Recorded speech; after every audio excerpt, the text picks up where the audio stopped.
Mesdames, Messieurs, bonsoir et bienvenue au Vespéral Bilingue sur Royal FM. À la présentation, Francine Ateba et Glory Gangue. Good evening. Bonsoir, Francine Ateba. Good evening, ladies and gentlemen. We take you to our top stories. À la une ce soir, pour arrimer le Cameroun aux normes internationales est sorti le pays de la liste grise du groupe d'action financière d'Afrique. Une formation déterminante de 5 jours a débuté ce jour à Yaoundé avec plusieurs modules et vise à redorer le blason du Cameroun en matière de lutte contre le blanchiment des capitaux et le financement du terrorisme. A workshop to train some 50 people in solar installation has begun today, Monday, February 23, in Yaoundé. The seminar, which will last till March 6, will allow participants to gain skills to assist with electricity challenges, especially in rural areas. À l'étranger, fermeture de la frontière entre le Tchad et le Soudan. L'annonce a été faite par le gouvernement tchadien. Les détails dans quelques minutes. Royal Soir, première partie. Francine Ateba.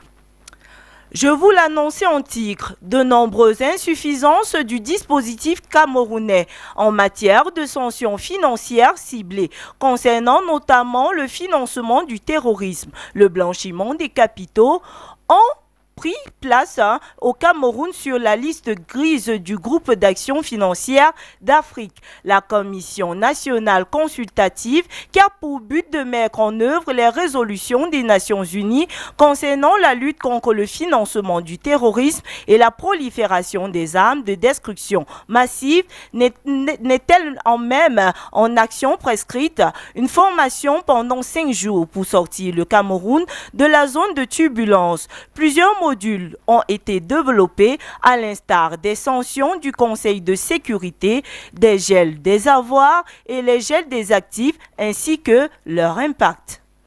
Coopération militaire et sanitaire. La Turquie renforce les capacités des militaires dans l'extrême nord.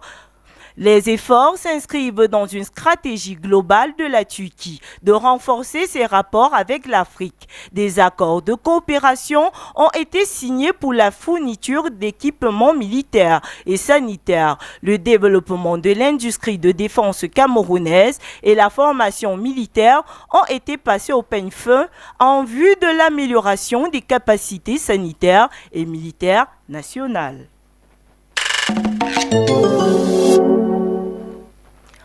En politique, climat post-électoral au Cameroun, Maurice Kamto dénonce la confiscation du corps d'Anissé Ekane, ancien président du Manidem, décédé en détention au lendemain de la dernière élection présidentielle.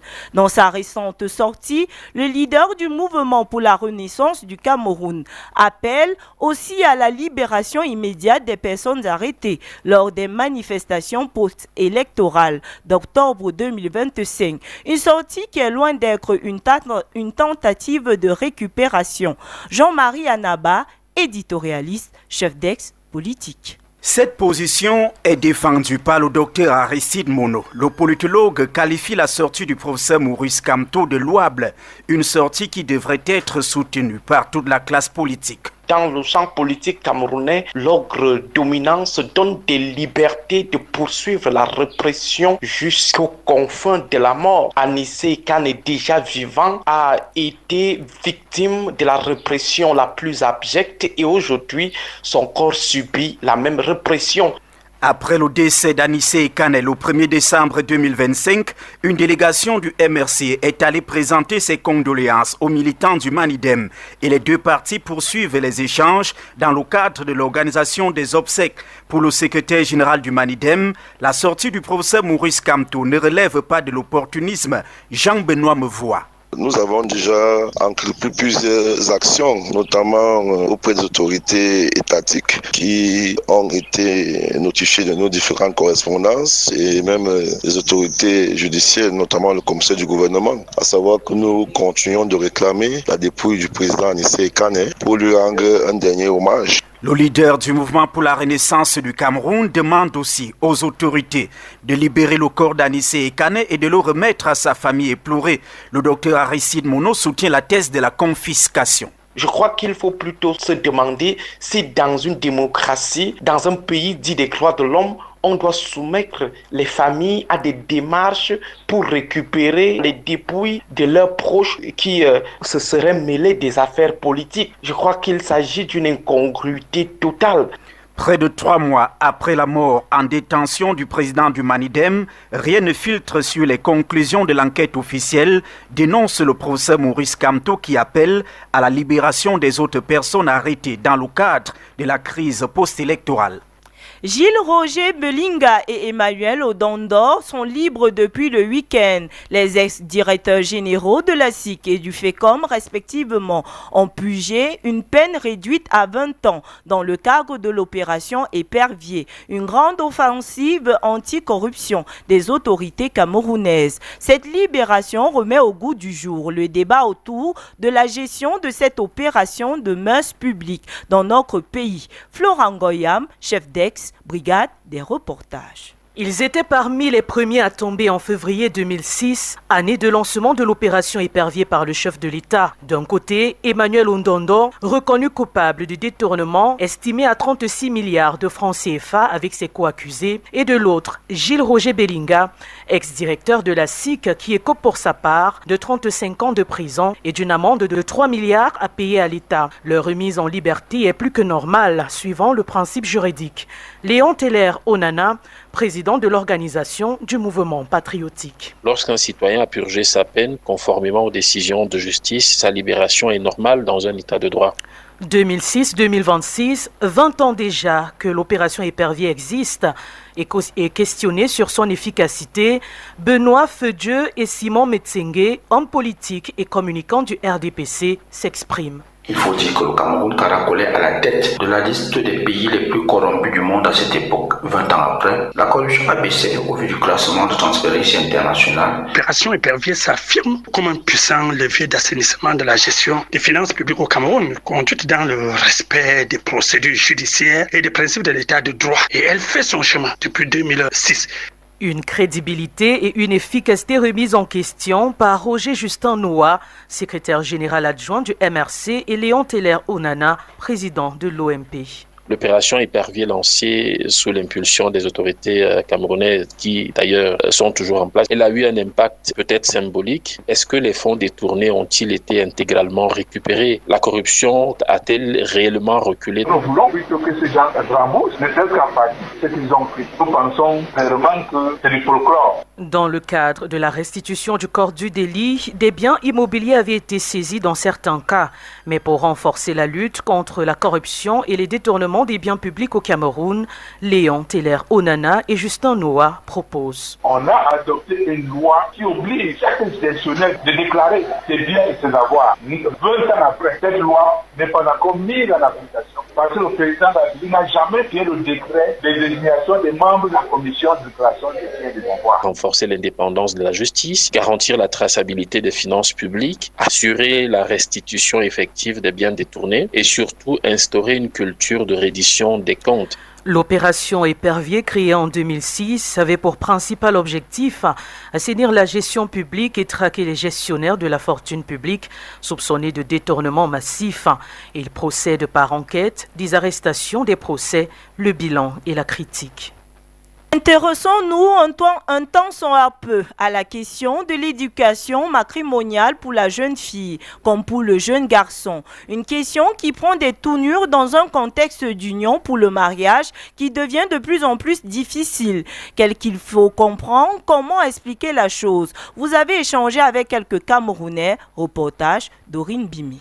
Les mariages sont devenus extrêmement difficiles, rares et les hommes peinent à s'engager. Une situation qui se complique chez les femmes, pourtant à la recherche de cet engagement. L'éducation matrimoniale qui reste à parfaire, certains hommes n'arrivent plus à s'engager pendant que la demande est de plus en plus grande. Et les raisons évoquées. Les jeunes filles de maintenant n'aiment pas rester sans se coiffer. Les jeunes filles de maintenant n'aiment pas rester. Et nos mamans supportaient ça et nos mamans Parfois, elle disait que je meurs pour l'amour de mes enfants. Et maintenant, c'est difficile qu'une jeune fille dise que je meurs pour l'amour de mes enfants. Le manque d'éducation matrimoniale en serait pour quelque chose. Les capacités comme la résilience, l'écoute, la communication manquent. Quand je dis l'éducation, ça veut dire que nous devons commencer à les apprendre comment est-ce qu'on doit vivre en couple dès le bas âge. Ça doit commencer par là. Parce que si un enfant grandit sans toutefois avoir une idée de ce qui se passe dans le mariage, les enfants ne font que prendre l'exemple de ce que les parents font.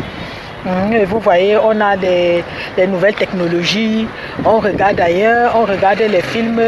Les enfants sont plus attirés par ça que vraiment par l'éducation que les parents leur donnent maintenant. Il est nécessaire aussi de rentrer aux sources sur ce qui se faisait avant le mariage. Il faut rentrer, n'est-ce pas, à la source. Les parents, avant de donner une fille en mariage, faisaient une enquête de la famille là où la fille devait aller en mariage. Et quand un garçon devait se marier, les parents faisaient l'enquête pour voir là où la fille sort, comment la famille se comporte. Donc tu vois, avec ça, on avait moins de problèmes. Or, aujourd'hui, qu'est-ce qui se passe? Nos filles, elles t'amènent un garçon, tu demandes que tu as connu le garçon là où? Ah, ce n'est pas son problème. L'organisation sociale et ecclésiale de la famille, qu'est le mariage, est régulièrement en crise depuis l'institution du mariage. Décentralisation industrielle. Le Cameroun souhaite implémenter le concept de commune de production. Un accord entre les communes unies et villes unies du Cameroun, la MAXI et la CEA a vu le jour. Le but étant de faire des communes et des régions des pôles de production au service de la transformation structurelle de l'économie nationale. L'éditorialiste et chef d'ex-économie Yannick Guéléoui. Le concept commune de production contient quelques failles au regard de sa structuration et surtout du contexte économique ambiant. Un avis de l'économiste Francis Bidioka. On a un problème déjà avec l'infrastructure de base, on n'arrive pas à faire à peine des chaussures, on fait à peine des tissus, on n'arrive même pas sur les grands pôles industriels à les dynamiser. Alors, pensez que c'est en allant dans les régions qu'on va réussir à le faire. C'est possible, mais je pense que c'est voie à l'échec parce que lorsque un projet doit marcher, il va marcher déjà par le dynamisme de ces populations. C'est-à-dire que quand vous voyez des gens qui créent des hôtels à Bangou, à Bana, ainsi de suite, c'est pas l'État qui leur a dit de créer. Ils sont mus par d'autres ressorts, peut-être l'amour de leur pays, peut-être leur capacité managériale. Or, c'est ça qu'il faut inculquer aux gens. Et comment parler de décentralisation industrielle alors qu'à maintes reprises, la centralisation industrielle a échoué dans notre pays? DSCE, SND 30. C'est peut-être dans cet axe qu'on peut avoir des solutions, c'est-à-dire comment accompagner peut-être des gens qui ont des terrains dans leur village qui sont des terrains qui sont non exploités, comment les accompagner ces communautés à mettre en place des projets pour se développer. Mais en termes seulement de décentralisation industrielle, c'est comme s'il y avait déjà même une centralisation industrielle, que tous nos pôles industriels sont pratiquement en hibernation. Alors je ne vois pas qu'est-ce qu'on va décentraliser. Il faut même déjà restaurer, n'est-ce pas, le chantier naval, il faut restaurer les zones franches industrielles. La plupart, presque aucune n'a marché. Selon la Commission économique des Nations Unies pour l'Afrique, la décentralisation industrielle au Cameroun permettra d'économiser près de 10 000 milliards de francs CFA, un montant réservé pour le moment à l'importation du riz, du maïs et d'autres denrées de grande consommation. La page internationale. 18h passées de 15 minutes, vous écoutez le journal bilingue sur Royal FM. À l'étranger, le gouvernement tchadien annonce la fermeture de sa frontière avec le Soudan après les combats du samedi 21 février 2026 dans la ville frontalière de Tina au Soudan. Cette décision fait suite aux incursions répétées et aux violations commises par les forces en conflit au Soudan, indique un communiqué officiel. Le ministre de la Communication communication tchadien, Mahamad Gazim Sherif, assure vouloir prévenir tout risque d'expansion du conflit au Tchad en fermant les frontières. L'attaque menée par les paramilitaires soudanais contre des membres de l'armée tchadienne au poste de frontière de Tina a coûté la vie à au moins 6 soldats tchadiens, faisant partie des forces mixtes. Une réunion de crise présidée par le Premier ministre s'est tenue ce jour.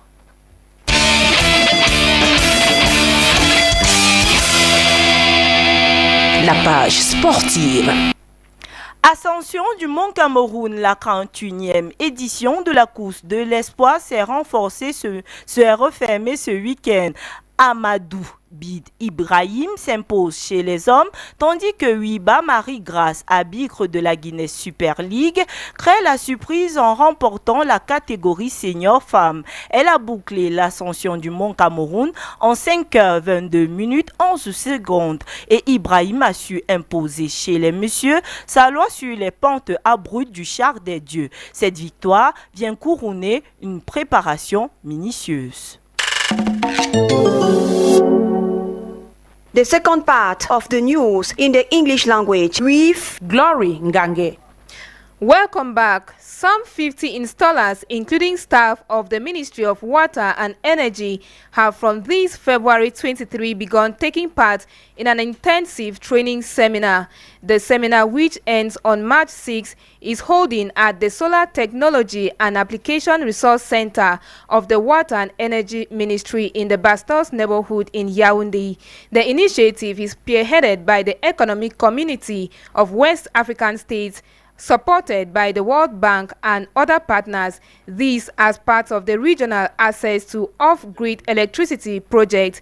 The project has as aim to deploy a network of technical training and research centers in order to strengthen capacities in solar energy projects and infrastructures. According to statistics, just about 25% of Cameroonians living in rural areas have access to electricity. And from there, we talk politics. 2026 marks 20 years since the launch of the Operation Sparrowhawk, a bold crackdown on embezzlement at the highest levels of government. Two former senior officials of the regime and pioneer defaulters regained their freedom last Saturday, February 21, 2026, after spending 2 decades behind bars.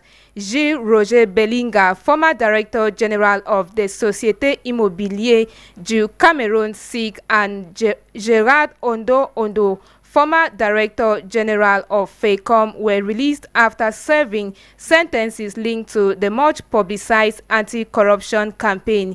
Their release has brought relief to their families and close associates. Yet, beyond the personal joy lies a deeper national concern. After 20 years in prison, what has become of the public funds at the center of their convictions? Our reporter Gangnade spoke to some political actors and compiled their reactions in this report. Critics have argued that the Operation Sparrowhawk, launched in 2006 by President Paul Biya, is politically motivated, targeting opponents and potential rivals in the sector. Chi Diodene of the Social Democratic Front. One of the main problems about this Operation Sparrowhawk is that some people who could have been caught by the very Sparrowhawk are the ones giving directives to the Sparrowhawk as to who it should catch and who it should not catch. At that point, it becomes more of a witch hunt operation that permits people to settle political scores or put some people in prison to save face. Nsangun Jikam of the Cameroon Democratic People's Movement Party expresses that releasing the individuals involved, considering their age, could be seen as a humane approach to balance justice with compassion. Seeing them at their age being released was something positive, because whatever be the crime of someone, I believe that pardon is always the best option, and seeing somebody suffering at that age is always very painful and it's always very disheartening, even though we have to discourage those type of behaviors, because embezzling state fund is not something to be encouraged, not something very good. The political actor stresses the need for clear communication from the authorities about updates updates on the reforms and information about the recovered funds. We do not know whether they were left with the money or what happened in the whole of that place. We are at this case now waiting for a clear and clean communication from the that B that will tell us really what happened. Have the money been given back? We hope that in the days ahead we are going to have a clean and portable communication, proper, and where everything will be detailed about these two that were freed and the situation of the remaining ones.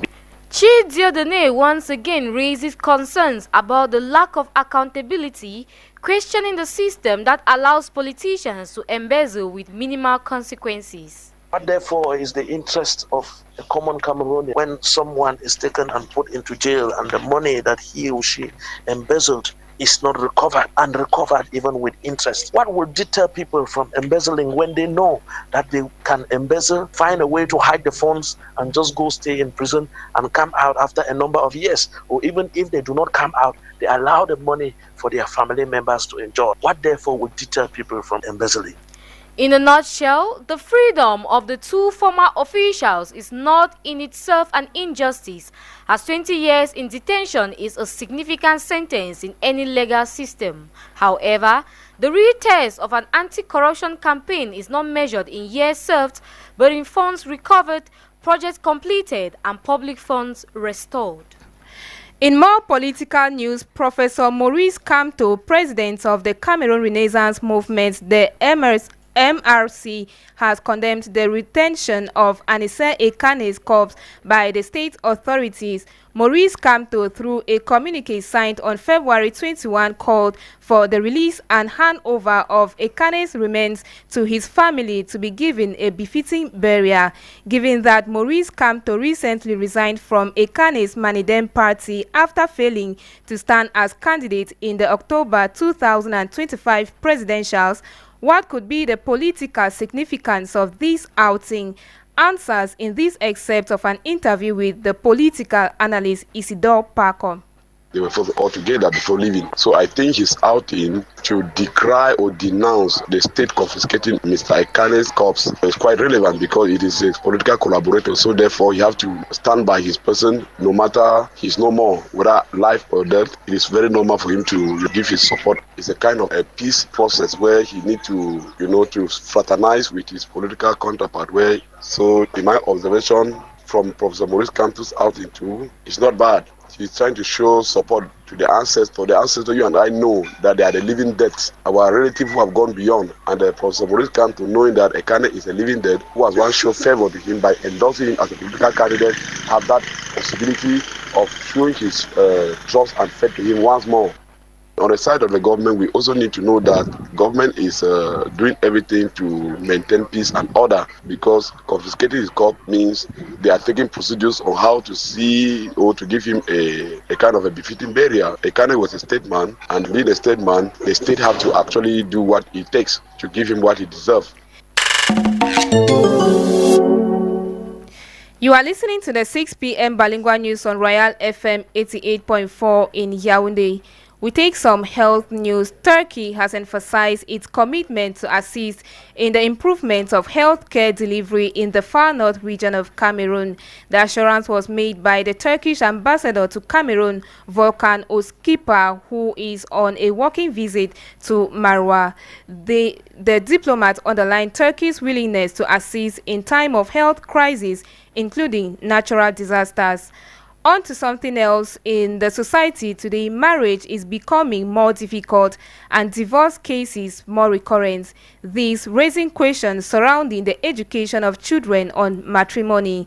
Some parents have been sharing their opinions on the possibility of schooling children on marital affairs in a context marked by many failed relationships.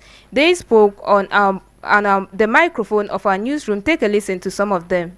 In as much as parents want to caution and see their children end up in marriages, it's equally important to prioritize the happiness and the mental health of their sons and of their daughters. They must be able to let them understand what it takes to keep a happy marriage, but they must not force their children to stay in marriages that have kept them unhappy and to stay in violent marriages. It may equally vary from home to home or at different backgrounds or at different upbringings. Many ladies have missed the point. The Bible is telling us in Proverbs chapter 18 verse 22 that he that findeth a good wife findeth a good thing and obtains favor from God, which means a wife material is that one that while in a relationship she behaves like a wife, she does not behave like a lady.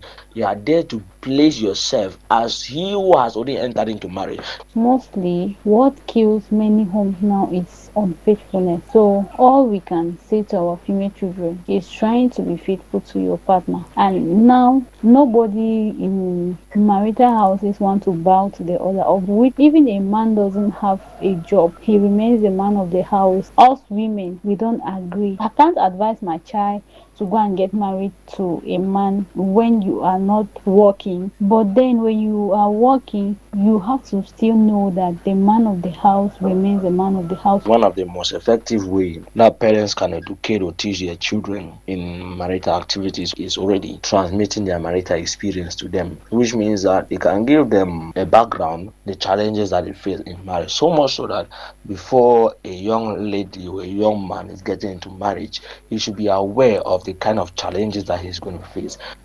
A soldier of the Rapid Intervention Battalion allegedly opened fire on a cameraman from CRTV in Bankolo. The victim had intervened in an attempt to stop the soldier from violently assaulting his girlfriend in public, a shooting that left the victim in a critical condition and sparked widespread concerns over the dangers faced by citizens who step in to protect others.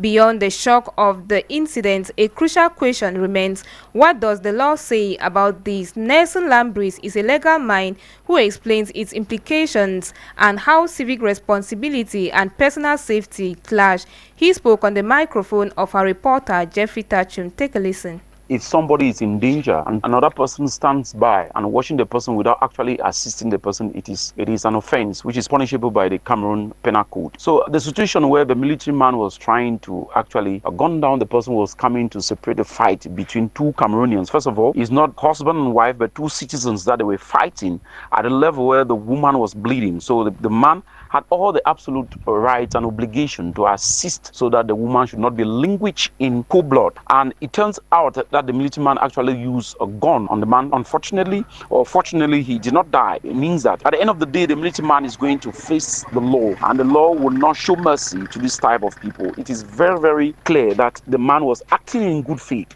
in order to save a life of a Cameroonian, and the person who is there to incarnate and actually implement the laws of the state actually took the law in his hand in order to gun down somebody who was coming just to save the life of another Cameroonian. It is an offense which is punishable by the Cameroon Penal Code. We end this national page in economy, where Cameroon is seeking to foster economic growth through the concept of productive municipalities. Through a newly signed agreement between the United Nations Economic Commission and cities of Cameroon, the government seeks to bring agro-processing industries closer to production zones, but in the face of ongoing challenges in transforming the national economy, questions remains about how such initiative can deliver tangible results. Jeffrey Tachum spoke to an expert and compiled this report.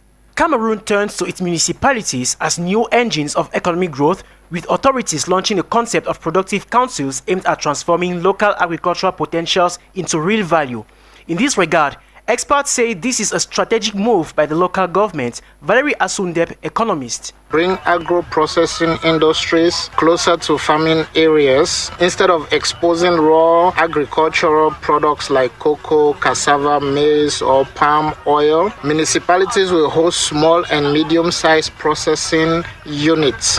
This approach could reduce post-harvest losses. It could create local jobs and increase farmers' income and strengthen value chains within the country. But then, just how sustainable and beneficial is this initiative? Some factors will need to be considered for it to be successful, still according to the experts. The success of this initiative would depend on several factors. First one is access to financing. The second one is infrastructure such as roads and electricity. The third one is good governance at the municipal level. And the fourth one is strong private sector involvement. Without these, the concept risks remaining a policy ambition rather than an economic breakthrough.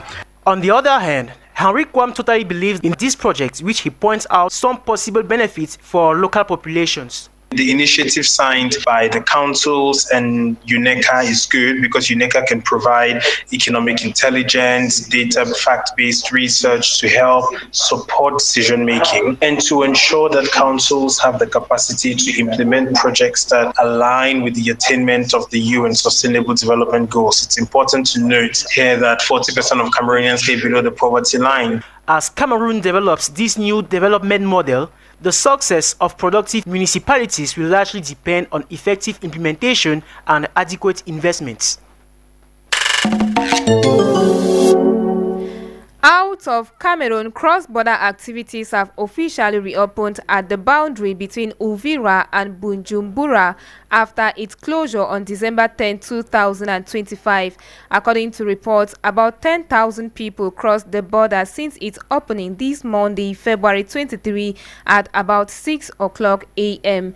The city of Uvira in the Democratic Republic of Congo was captured by the Rwandan-backed M23 rebel group in December 2025. It was retaken in January 2026, but activities did not resume immediately. The border will now operate from 5 a.m. to 5 p.m. And in sport, Cameroon's senior men's basketball team has climbed to 4th position in the latest rankings released by the International Basketball Federation, FIBA. The surge follows the team's 4th place finish at the 2025 Afrobasket Championship and a commanding start to their 2027 World Cup qualifying campaign. In the excerpt of an interview, basketball consultant Yves Tala breaks down the key factors behind Cameroon's rise. Take a listen. Cameroon is ranked 4th because of the last performance of the team. If you see since the qualification, window qualification for the Afrobasket, you see Afrobasket where Cameroon was in the semi-final, and you see the last windows of qualification of the World Cup where Cameroon finished 2nd behind South Sudan by beating South Sudan. It was historical in Africa. So because of all those performances, we are not surprised to see Cameroon at this place, because as you can see, the standings reflect the performance of the teams of the last competition. You can see that Guinea, for example, is 1st because of the performance in the qualification of the World Cup.